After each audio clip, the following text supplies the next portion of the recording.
Welcome to Politics Done Right. I am your host, Egberto Willies. This is a progressive program that will take the mystery out of politics. This is the program that will encourage you to make sure government becomes we the people.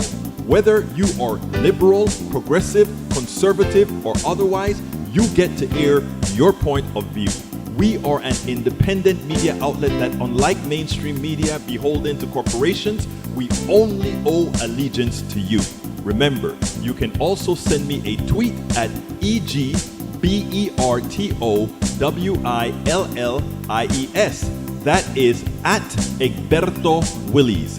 Let us engage. It is Politics Done Right. Well, folks, welcome to one more edition of Politics Done Right. I'm Egberto Willies, your host. Thank you so kindly for being a part of the show. Welcome aboard, everybody. Michael Rodnan and Brige MCP, welcome aboard to the show. We are going to have a great show for you today. I am going to start the show off, first of all, with, let me see. I don't think I'm going to start the interview. Let me just get a little bit of talking in first, because it kind of got me a bit upset watching the president in Kenosha, Wisconsin, and how he was being interviewed by the reporters, etc. And I'm going to tell you one of the big problems that we have. One of the big problems that we have is reporters are in, and I think I finally figured it out, right? Reporters are intimidated by Donald Trump. They are completely intimidated by Donald Trump. If you watch the way, let's say Obama was interrogated, Obama was questioned. If you watch the way that many other presidents, Clinton, even Bush too, was interviewed, they really pushed back. And when those presidents said anything that was off-skewed or whatever, they will follow up. And there are times that the reporters will get together and team up in the way they asked questions. That is not happening. So the president, whenever he gives a press conference, which is generally, you take the press conference in real time, what then occurs, wasn't the headline yesterday's show? What is the headline? Did I not change the headline? Is that what you're saying? I will look into that and check that out. But we do have an absolutely new show today, and I'm going to look into the headline for the show is Texas candidate shows how it's done. I still say Biden landslide and Trump commander in thug. Is there a headline somewhere else? Help me out here if I misplaced it or put it somewhere incorrectly or whatever, Breach, please. Anyhow, so as I was mentioning before, as it turns out, what happens is you find out that, oh my God, they don't ask the questions the way that they should. They give them a break. We have to change that. But in the short term, what happens, my friends, is that's the reason why we have independent media. Actually, the headline yesterday was Joseph Williams, Jose Williams, I believe. Oh, okay. Was playing a commercial in the background. I hope that is gone. I hope you don't hear anything else in the background. Is that correct? Anybody else hear anything else in the background? Because I want to make sure that Trump and nobody's spoofing what we're doing. As long as we're coming over clean now. Okay, what I see is Jose Williams on Washington, True Call. Okay, let's see. Where are you seeing that? Let's see if I can see that. I want to make sure. Okay, I'm not seeing that. I'm looking at YouTube, and I'm getting Texas candidate show how it's done. I'm looking at Facebook, and I see. Okay, and I'm also looking at Facebook, and I'm seeing that. What I probably need to look at is at the top of the Facebook thing that we're talking about, just to make sure I had not screwed up somewhere. Because, I mean, that's a distinct possibility. That's a distinct possibility. I think the last time we checked, we were all human. Go ahead and do a refresh on it, my friend Brice. Please do. Please do. Please do. Please do. And give me a screenshot or something, whatever. Okay, welcome aboard, Paul Fleming, Brige MCP, Dimitri OG, Michael Rudnin, Daniel Ledo.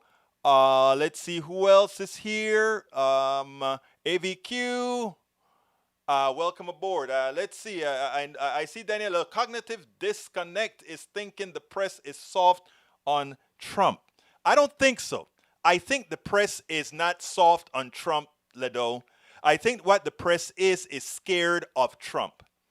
And if you take a look at the way the questioning is done, when you have a president that lies categorically as he does, and people don't hold him right there to force him to tell the truth, or not only tell the truth, but after he repeats the lie, look at the audience and say, well, the president, that is absolutely not true. Welcome aboard, Keba Mitchell.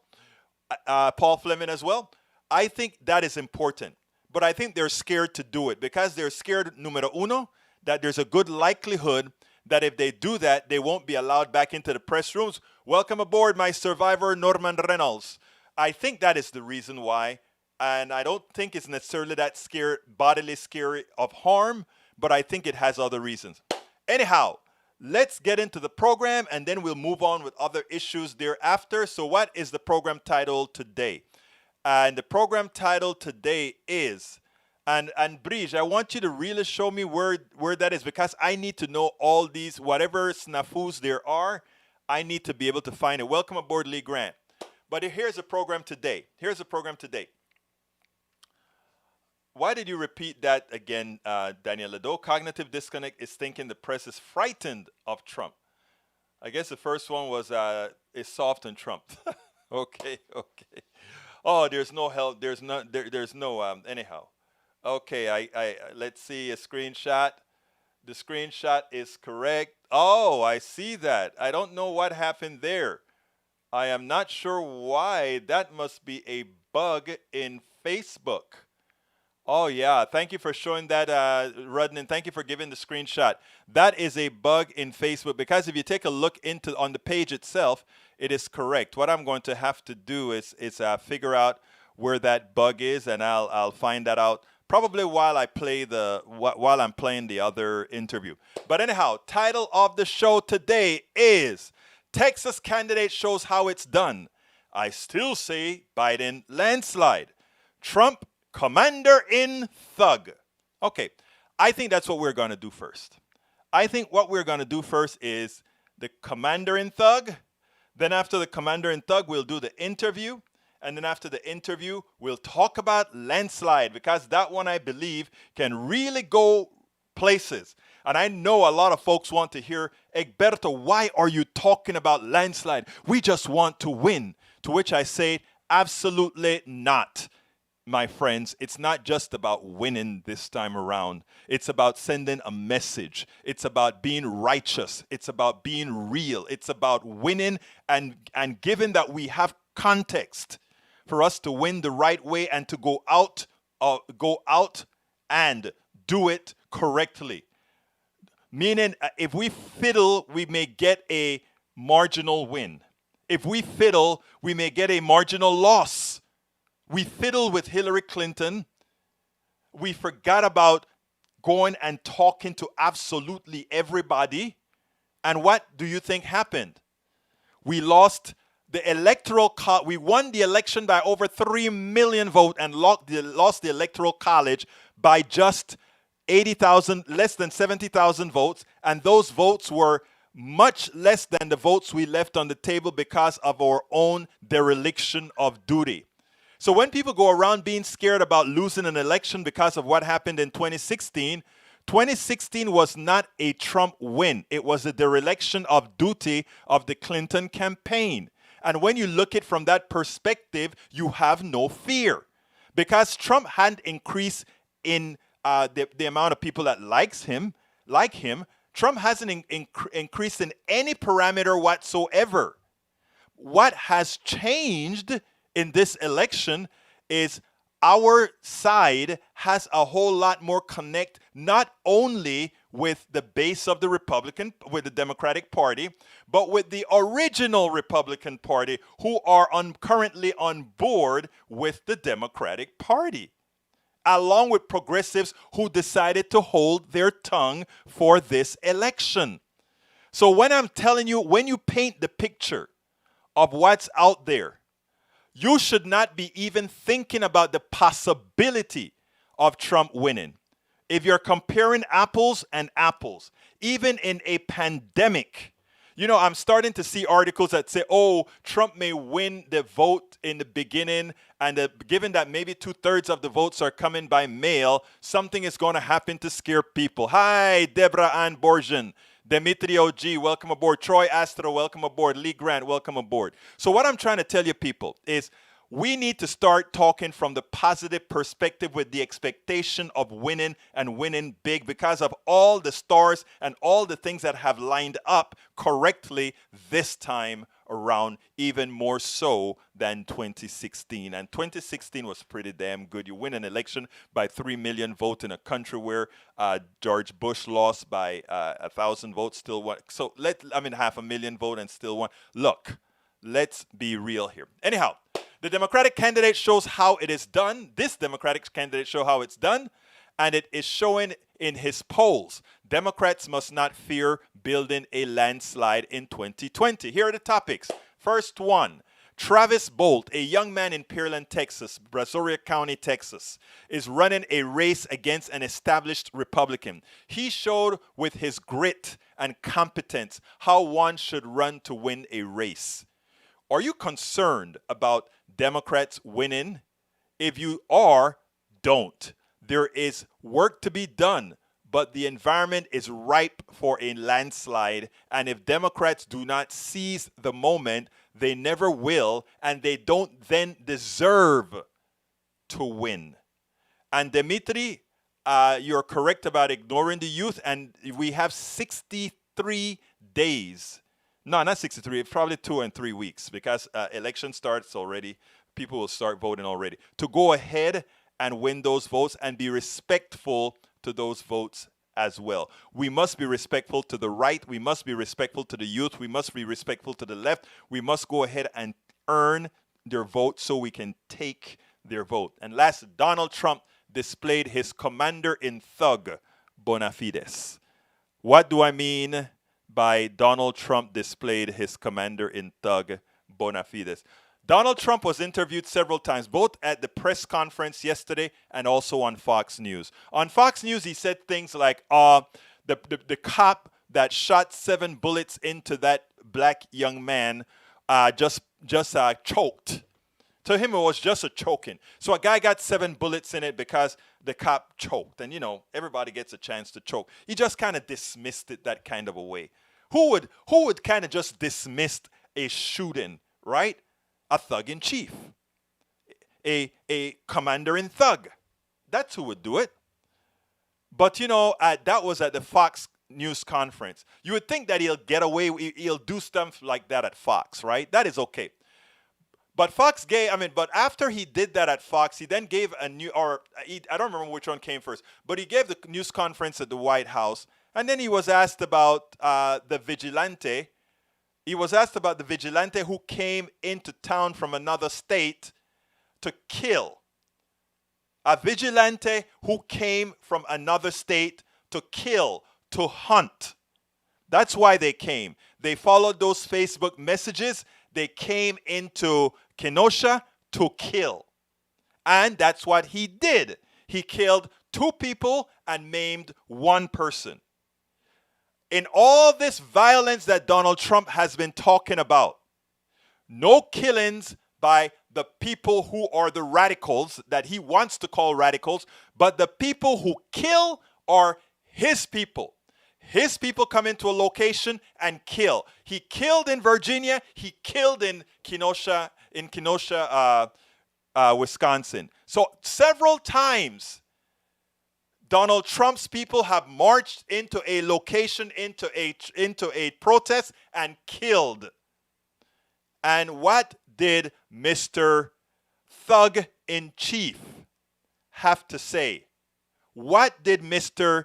Chief commander in thug had to say. Check this out. We're looking at all of it. That was an interesting situation. You saw the same tape as I saw, and he was trying to get away from them, I guess, it looks like, and he fell, and then they very violently attacked him, and it was something that we're looking at right now, and it's under investigation, but I guess he was in very big trouble. He would have been. He probably would have been killed. But it's under investigation. Do you want to also take this chance to condemn what your supporters did? Well, I understand they had large numbers of people that were supporters, but that was a peaceful protest. And paint is not. And paint is a defensive mechanism. Paint is not bullets.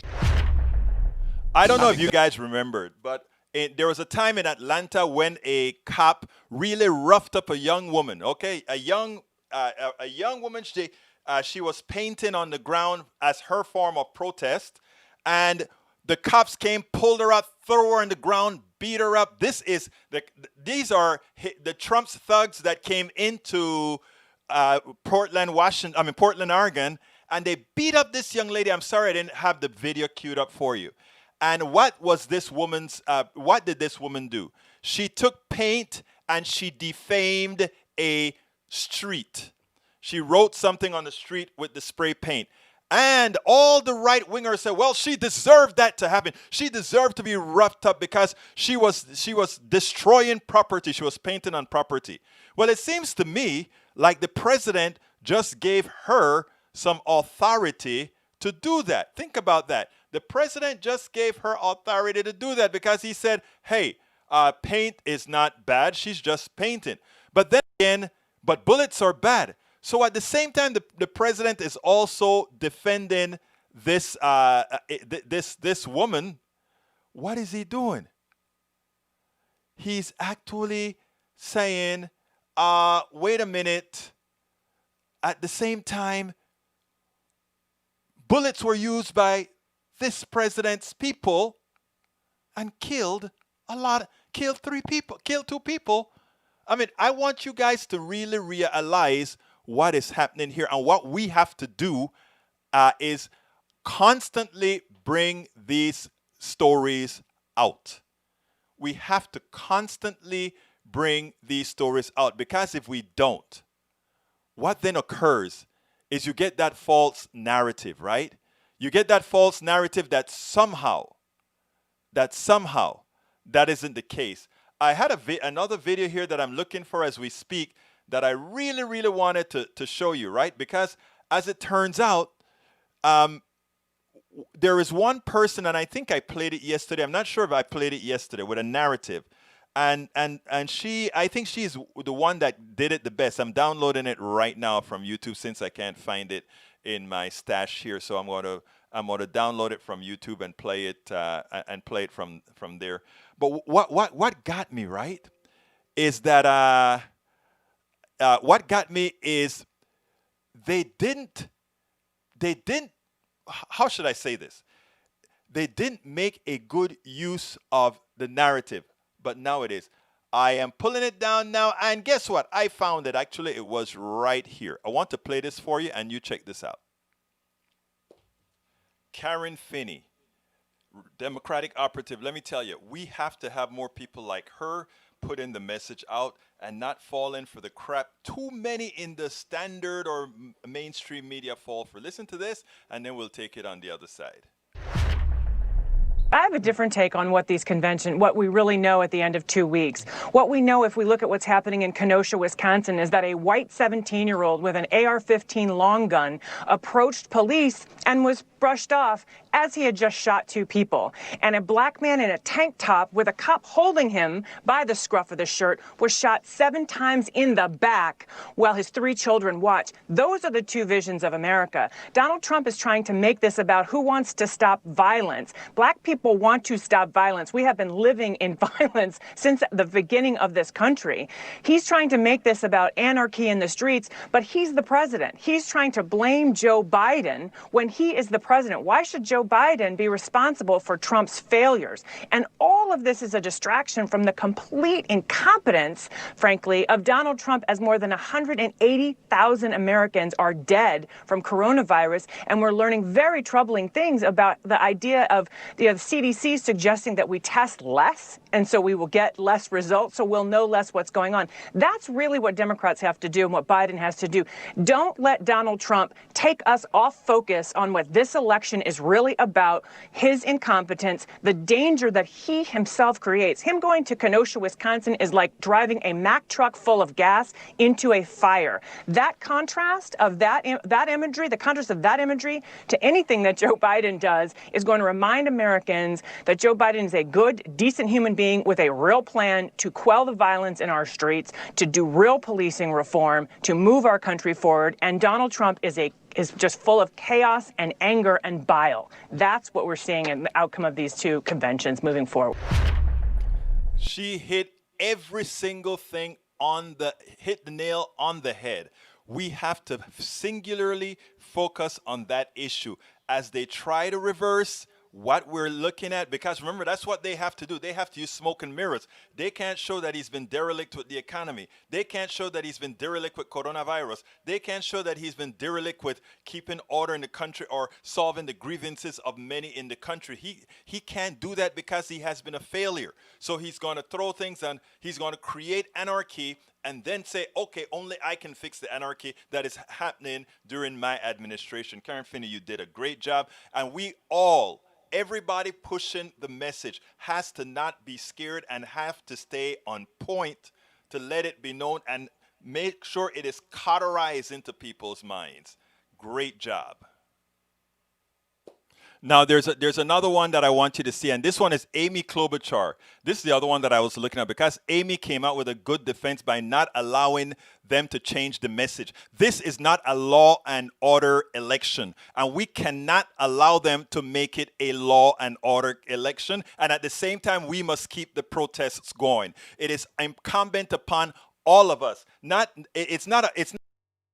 Oh my God, we have to tone down the protest because Trump is going to say this. Who the hell cares what Trump is going to say? We lead.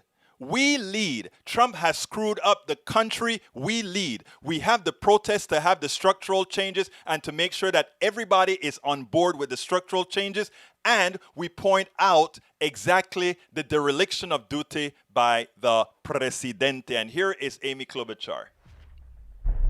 I found the Sunday morning shows for the last week of August rather sad, depressing. I think they have started already to allow Donald Trump to carry the narrative of law and order, the narrative of I'll restore order, when there's so much more happening in the country, when the coronavirus has killed over 182,000 people, when we have a sect of our population that is being harassed, that is being murdered by the police. There's so much more that this should be about, and to let Donald Trump's narrative of law and order take over, it's simply ridiculous. But I was happy to see Amy Klobuchar nicely turned the corner when presented with the opportunity. She went ahead and made the best out of it. Check it out. This isn't just happening in one place. It's happening all over the country. It is happening under Donald Trump's watch.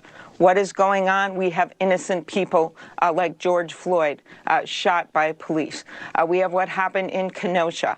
And then we have a president that literally stands on the people's lawn in violation of the Hatch Act with a bunch of pageantry and a bunch of fancy clothes with arias playing from the balcony and says, oh, do you want to be more safe? We are not safe in Donald Trump's America. It's not only have we seen an increase in hate crimes, not only have we seen increases in crime, but we have seen 3,600 people die during the Republican convention, Jonathan. Now over 180,000 people that died from this coronavirus. Seniors like my dad visiting them behind glass windows as he stands alone with coronavirus in a room. I'll never forget that moment. And he survived that, but so many other people's parents and grandparents did not. So no, we are not more safe. And I think Joe Biden has a very strong case to make about the changes he will make to make this country more safer. We have not seen this with this president. Paul Soglin is the former Democratic mayor of Madison, Wisconsin, told Politico that undecided voters, quote, are very distraught, both with the horrendous carnage created by police officers in murdering African Americans and for the safety of their communities. What does a Biden-Harris administration do to address the violence that we are seeing in American cities? The first is to make very clear that we condemn violence, we condemn looting, and that has happened repeatedly. I have said that repeatedly. But the second is solution. The solutions are not to divide people, they're to bring them together. In Minnesota, yes, we had a horrific murder. George Floyd. That case is being prosecuted. We are mending our communities. We are doing all we can to rebuild. But the third piece of this is police reform. And you can be against looting and for police reform. You can be in favor of things like banning chokeholds and having body cams, which we didn't have in Kenosha. You can be in favor of making sure that disciplinary records go with police officers so you know what happened. And you can do all that and still be for good law enforcement. And there are so many good police officers out there putting their lives on the line every single day. I just don't see this as the wedge Donald Trump sees it as. I see it as something we can do together, but not with him as president, not with the kind of rhetoric we hear from him.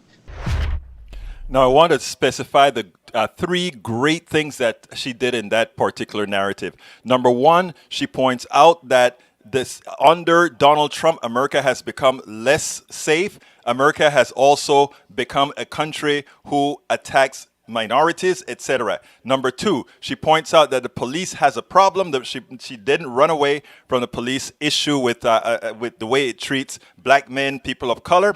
And third, she did not allow the coronavirus to go unheard and to put the blame where it belonged, on Donald Trump. As she said, this is Donald Trump's America. We cannot allow Donald Trump's America to look like the future of what a Democratic win would be. So therefore, it is important for us not to allow the media to change the narrative.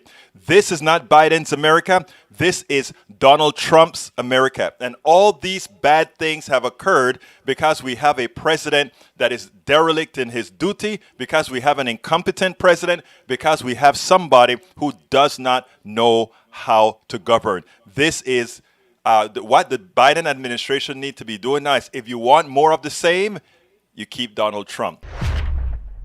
Exactly right. Now, now we know what the other side is. Donald Trump is trying to get people riled up. Donald Trump is promoting evil. There's a woman I want to play. Her son was almost murdered as they pumped 7 bullets in him. And what did she want to bring to the community? Did she want to bring strife and hate? I've always said this. You know, I mean, those thugs in chief, those thugs that run this country, always try to create racial strifes. That's what they do. But people get along just fine. But because people get along just fine, so that they will have their way, they try to create frictions between people. So Donald Trump would love to see all kind of warring between races and cultures and all of that. When these people, generally on the grassroots stuff, they love each other. You take a look at what we're doing all over the country as together, all people together. But that is a clear and present danger for their hoarding. That is clear and present danger for a plutocracy. That is a clear and present danger for a capitalist society that drains the blood out of everybody progressively. We grade people. I mean, if you get my book, I explain all of that in my book. The book is called It's Worth It. I'm going to put the link right now on the in my feed. But here's what I want to play for you. Here's what I want to play for you. This is important. And yes, I constantly push my book. I really want you guys to get the book. I'm number 1 in Kindle and number 2 in a hard copy in new releases at Amazon in conflict resolution. Anyhow, Folks, let me tell you something, guys. Listen to this woman. This is what she's. People always say this. People of colors, and specifically black folks, they don't want retribution. They want equal access to success. Equal access to success and all that's theirs. Nothing more. Nobody's looking for retribution. I mean, if we were, but that's not the case. Anyhow, listen to how we are always magnanimous. Check this out. Has been fighting for his life. Talk a little loud. And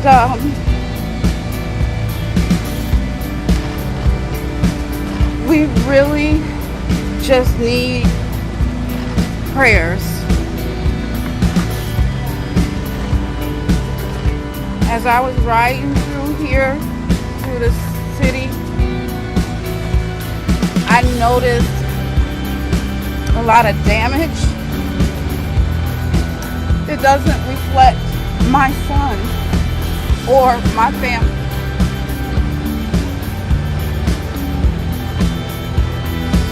If Jacob knew what was going on as far as that goes, the violence and the destruction, he would be very unpleased. So I'm really asking and encouraging everyone in Wisconsin and abroad to take a moment and examine your hearts. Citizens, police officers, firemen, clergy, politicians, do Jacob justice on this level and examine your hearts. We need healing. As I pray for my son's healing, physically, emotionally, and spiritually, I also have been praying even before this for the healing of our country.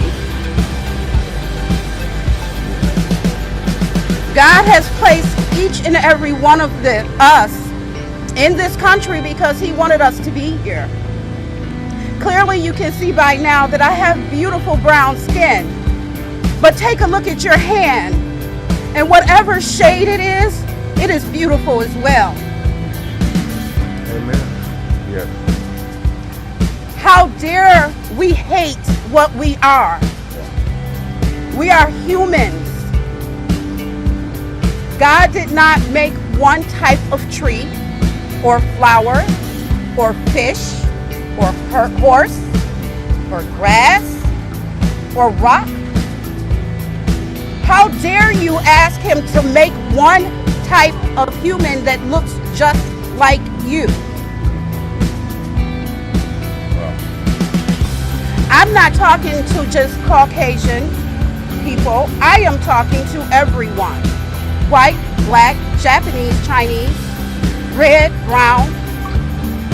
No one is superior to the other. The only supreme being is God himself. Please, let's begin to pray for healing for our nation. We are the United States. Have we been united? Do you understand what's going to happen when we fall? Because a house that is against each other cannot stand. To all of the police officers, I'm praying for you and your families. To all of the citizens, my black and brown sisters and brothers, I'm praying for you. I believe that you are an intelligent being just like the rest of us. Everybody. Let's use our hearts, our love, and our intelligence to work together to show the rest of the world how humans are supposed to treat each other. America is great when we behave greatly. America is great when we behave greatly. You hear that, Ledo? America is great when we behave greatly. And it's funny, yes, you should love your whiteness, Mr. Ledo, but, you know, I have a shocker for you because, remember, I know you. You're not classically a white person. I mean, yeah, in America, you'll still be classified like that, but do a DNA test. You'll be surprised because I already know what it's going to tell you. Anyhow, folks, let's, you know, I tell you what's interesting. Yeah, by the way, you know, this stuff about race is kind of silly, right? Because the shocker that a lot of people are going to realize, for all those people that are now walking around as white, and a lot of my white friends always tell me that, like, hey, Bertie, you know, I would like to say that I'm X and Y and Z, but people going to say I'm trying to be passing and all that kind of stuff. But I know I'm not really like white or, you know, a lot of people, you know, I mean, a lot of my daughter's friends found that out when they found it out. One of them came and said, oh, guess what? I am black. According to the one drop rule, I am black. I just thought to mess with you a little bit, Ledo. But trust me, you're not. There's a hell of a lot of mixture in that pot. So don't be too proud of just saying you're white. Just say you love who you are. We should all love who we are. We're all beautiful. When I look at people, I look at the beauty in people. I look at everybody, and I just see humans. And it's like just seeing different kinds of humans of every type. It's what makes America a place where all of us can live together great. I wish more of you people other that don't think that way would actually get that right. You know, it's amazing. Anyhow, so folks, it's important that we see you see that woman her kid got shot 7 times. Now here we have Ledo, and I'm hitting on Ledo because he's writing a lot. He goes ahead and he calls the guy a POS, right? The guy who got shot 7 times. You know, do you call the president a POS as well, Daniel? A guy who has knowingly raped women, a guy who would hold a woman by her you know what as just called it that way. Have you ever called the president a POS as well, Mr. Ledo, for the way he treats women and he treats other people? Have you ever done that, sir? You know, it's amazing. You have to be frank in these things. Now, here's the problem, guys. I think I'm going to just talk and answer you guys because I was going to play this young man, the state rep. Anybody who's listening to Politics Done Right is on KPFT 90.1 FM as well right now. At the same time that we're doing the internet shows, it's also at KPFT 90.1. But the version that they're playing at 90.1 started out with the interview with Travis Boldt. I am not going to play the Travis Boldt interview here after all, again, since it's currently being played right now on KPFT 90.1 FM over the air. Or it was the first segment that played at KPFT 90.1 FM. What I'm going to do here, though, is continue with our programming.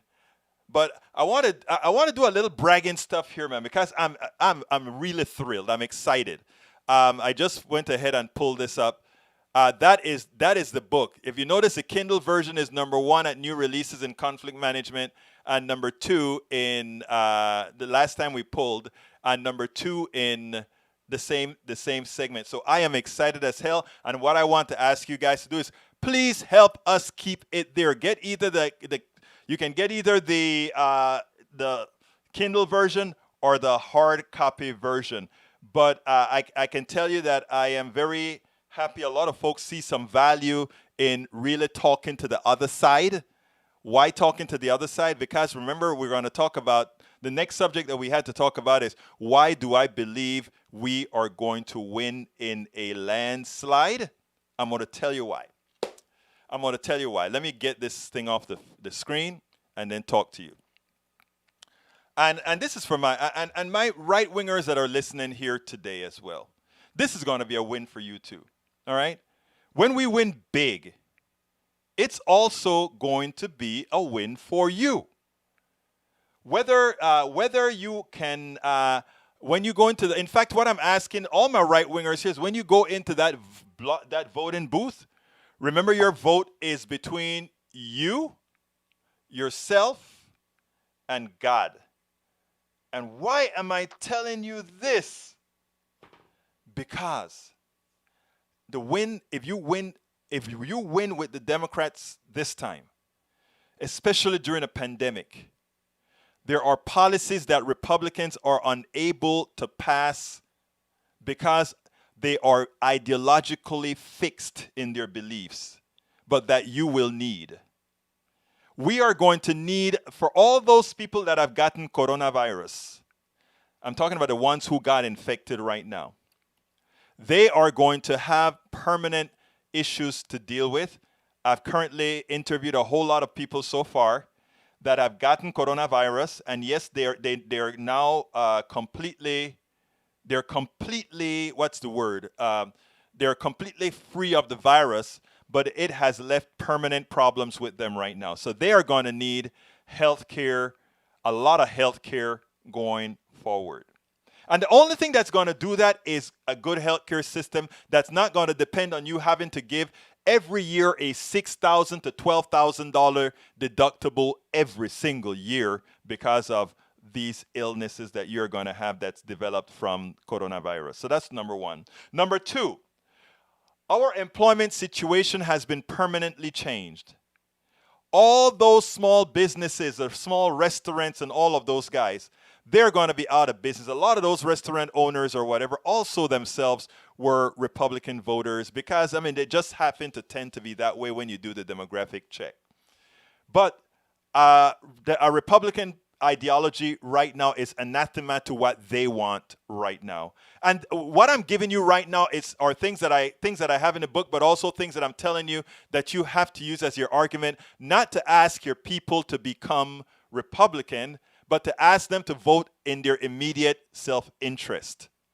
So those businesses are not going to be opened again, which means all the people that were employed by those businesses will now either be without jobs, which means we're going to have to start talking about long-lasting stipends modified in such a manner that we don't discourage people from going to work, of course. And that's, most people will not ever be discouraged from going to work, but you still want to have some mechanisms in there. And this is what I've learned from my conservative brothers and sisters about certain things. I mean, they've convinced me about certain issues on these things. You do need some mechanisms, some backstop mechanisms in there. But we are humans. We can design that. Economic systems are designed by us all.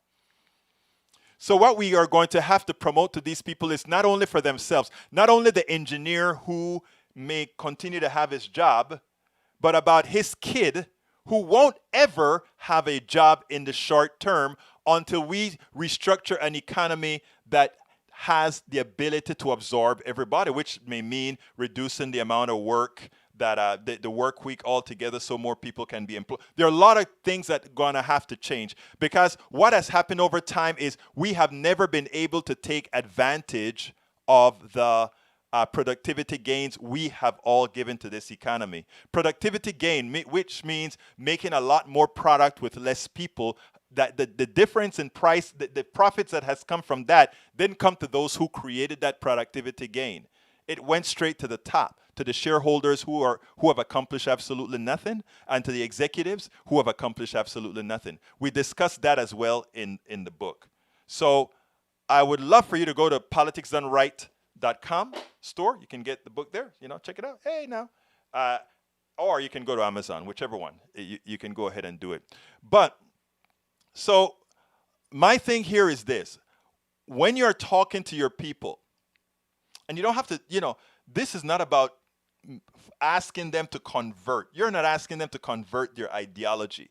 You're asking them to vote in their immediate self-interest, their immediate economic self-interest.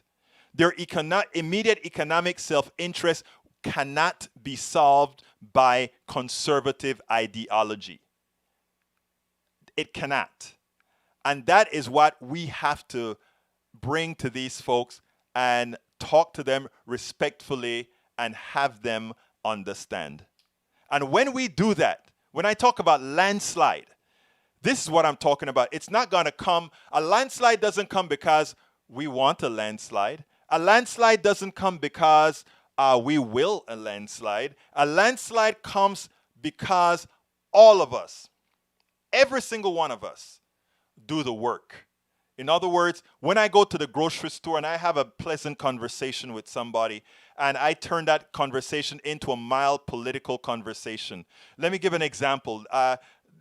We have a mild conversation and somebody happens to say, oh, my daughter got the coronavirus or whatever. And, right then and there you can turn it into, oh, yeah, I hope she recovers quickly. When she recovers, the only thing about the coronavirus is right now, for all those people that have recovered, they've tended to have long-lasting effects. It's a pre-existing condition at that point. So you want to make sure that she gets good insurance. But, private insurance is, they're talking about one part of our politics talking about getting rid of that, which would present a big problem for your daughter. I mean, we want is you have to bring the argument and the discussion in a manner that touches that person's immediate life.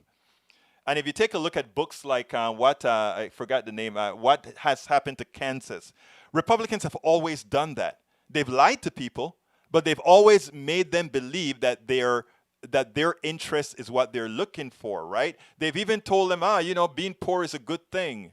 It gives you character. But they're never poor, right? They tell you all these things and fool you with all these things that are not always true. So what we have to do is to go ahead and move on. Dimitri, Dems are suggesting Cobra. Come on, man. Let me tell you something. You can forget everything Dems are suggesting right now, Dimitri. Dems are going to suggest after they get into office, they're going to suggest what we tell them to suggest. Okay? Let's be clear here. Don't think that Biden is going to go in there with some middle mandate that's going to prevent this, because I want to remind you of something. Yes, he has a lot of Republican support, but not a whole lot of Republican people that are entwined with him. I had a dream last night, and it was about giving this big speech. And the big speech was going to say the following. Remember that the Republicans that are supporting Joe Biden just want Joe Biden to win. They just want Donald Trump out because Donald Trump is a clear and present danger for the neoliberal system that they want. Biden isn't. But Biden comes with a left flank as well. But he comes with a left flank that is not crazy. In other words, he comes with a left flank that actually has ideas that will even sell to Republicans during a pandemic, Republicans during a depression. And that is the difference. That is the difference. So what and you are absolutely right, Paul. I mean, I'm assuming you're saying what goes away in 2 years is the support from the Republicans, and that's absolutely true. But what we need to do going forward, Tank 28, welcome aboard, Tank 28. I remember you from a few sessions ago. So that's what we have to realize. It's not over. Okay, let me run through the line here and start looking to see if there's anything that I need to question. It's about that time. 10 minutes still. Okay, Tank 2020. Golf is hard. No, according to Trump, that's not what he says. Jacoby G, welcome aboard. If the Dems get the stimulus passed now, do you think after they win the election, they'll still be willing to do a stimulus, Berto? Let me tell you. And this is, brother Jacoby G, here's what I try to tell people. We made a mistake with Obama. When Obama won, we just let Obama be. And you leave any one of these politicians be, the people who, that space get filled, that empty space get filled with something else. So if we get the stimulus passed, And then we come, have a great day too, Tank 28. If we get the stimulus passed, right? And it turns out that we then just back up after Biden wins. Then the neoliberal of Biden will win. The neoliberal faction of Biden, which comprises neoliberal Republicans and neoliberal Democrats, they will hold the day with a small bit of left flank and a small bit of right flank. And that's not what we want. What we want to do is, after he wins, to stay engaged as the most engaged people there are. And I think having AOC, Ilhan Omar, what's her name? Ayanna Pressley, and that great person from California, the smartest, I think she's likely the smartest economic woman in California. Tell me her name, AVQ. You know who that is. The woman who questions like nobody else on financial issues. Having those as our new leaders, all of these are women between, I guess, 29 and 45. These women are great leaders. They are our future leaders, future presidents, future speakers of the House, future, it's these women are Katie Porter. Thank you very much, Wallflower. These are the people that I'm expecting to be leading our country. Those are some strong women, and they come with all the wherewithal to lead. Those are the people I'm expecting to lead going forward. And I'm just ready to be right there, backing them up. Okay, let's see what else I have. So bottom line, the answer is whether the stimulus passes or not is not the question, in my opinion. The question is what we are going to demand.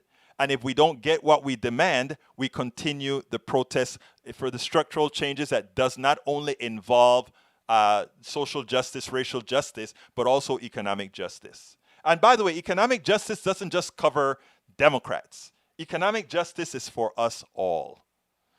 All right, so Jacoby B, I don't think I welcomed you. Wallflower, I don't think I welcomed you, so welcome aboard.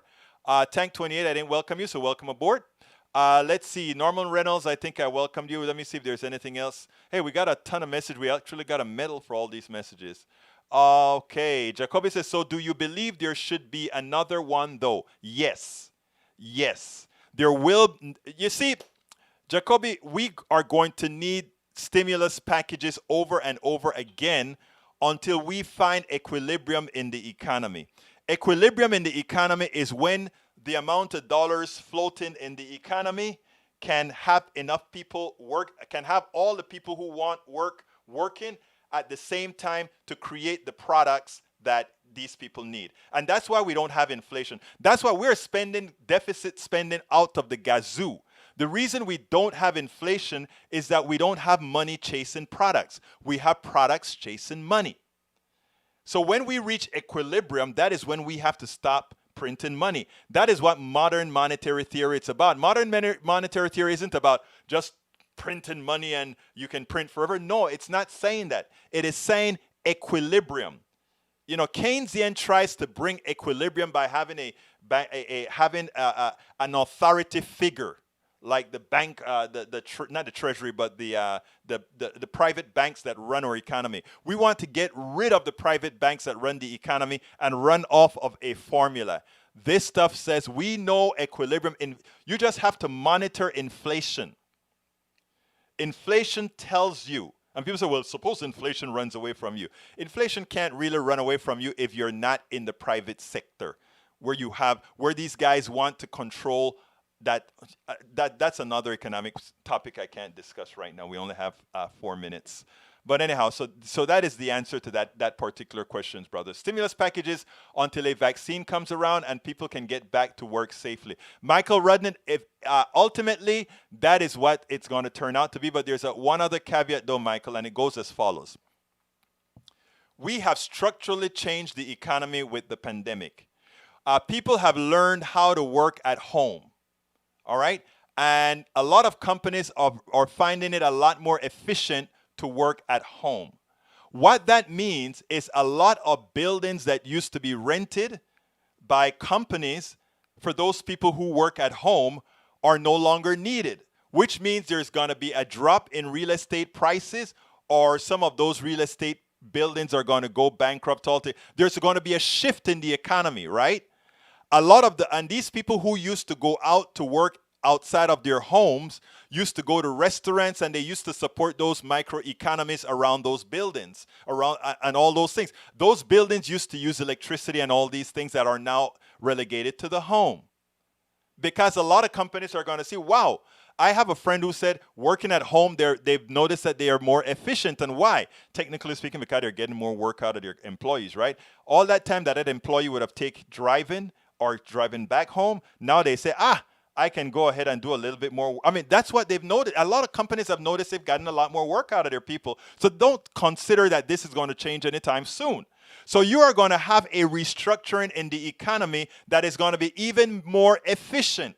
Efficiency means this. If you're a person that can work at home, you probably gain 2 hours a day because you don't have to shower, clothe, drive, buy gas. So you reduce the amount of gas. There's a whole lot of difference there's a material change in the economy that's coming. So it's going to it's never going to be the same again. So it's not about just people going back to work. A lot of people are not going back to work because there will be no work to go back to. All those small restaurants are no longer going to be there. Also, the small grocer is going to be taken over by the Walmart and the Amazon or whatever, which means we have to find a way to redistribute the gains that they've gotten from the crash in the economy. It's there's a whole lot that's going to have to be restructured, and that's going to take some time to get it right. That's going to take some time to get it right. Anyhow, we are at the end of the program. I want to thank you so kindly for spending this time with us. I want to remind you that this is a program that needs your support. Please support us by going to politicsdoneright.com/Patreon. That's politicsdoneright.com/Patreon. That is how you can subscribe to our program. You can also provide support by going to politicsdoneright.com/PayPal. politicsdoneright.com/PayPal. We can only exist because of you. When you buy our books, when you subscribe to our program, when you provide contributions, when you go ahead and provide support via Facebook, which we just started. There it is, politicsdoneright.com/Facebook.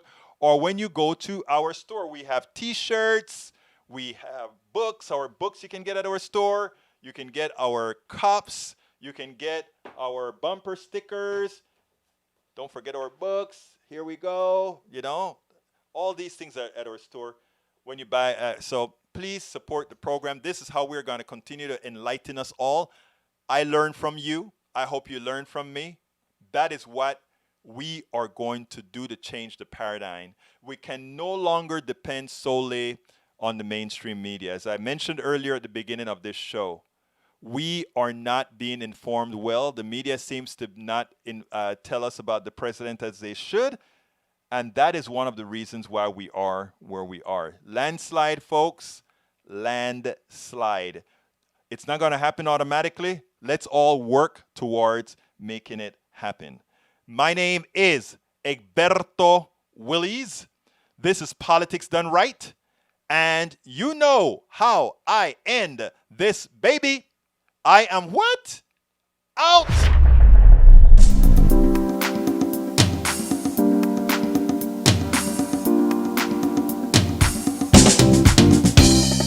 Welcome to Politics Done Right. I am your host, Egberto Willies. This is a progressive program that will take the mystery out of politics. This is the program that will encourage you to make sure government becomes we the people. Whether you are liberal, progressive, conservative, or otherwise, you get to air your point of view. We are an independent media outlet that, unlike mainstream media beholden to corporations, we only owe allegiance to you. Remember, you can also send me a tweet at EGBERTOWILLIES. That is at Egberto Willies. Let us engage. It is Politics Done Right.